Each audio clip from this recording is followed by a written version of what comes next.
এই দেখো কত বড় একটা ক্যালেন্ডার, কিন্তু তোমাদের ক্যালেন্ডার দেখতে দেওয়া হবে না। তাহলে ক্যালেন্ডার না দেখে কি করে বলবে কবে কী বার ছিল? ওমা, সেটা বলবো বলেই তো ভিডিওটা বানানো।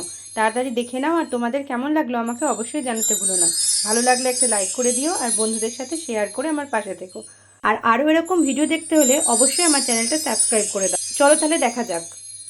নমস্কার বন্ধুরা, ক্যালেন্ডারের আবার একটি প্রশ্ন নিয়ে আজকে হাজির হলাম। দেখো, প্রশ্নটা তো তোমরা দেখতেই পাচ্ছ।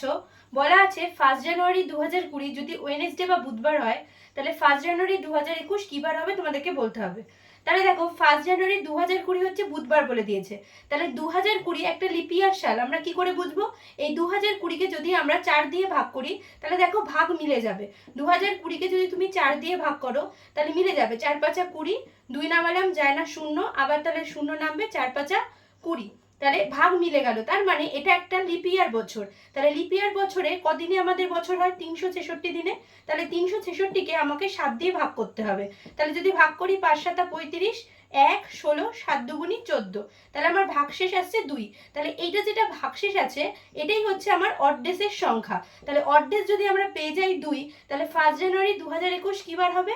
বুধবারের পরের থেকে আমাকে দুদিন পরে দেখতে হবে। তাহলে বুধবারের পরের দিন হয় বৃহস্পতিবার, তার পরের দিন হয় শুক্রবার। তাহলে 1 জানুয়ারি 2021 হবে শুক্রবার বা ফ্রাইডে। তাহলে অপশান এ হচ্ছে কারেক্ট অ্যান্সার।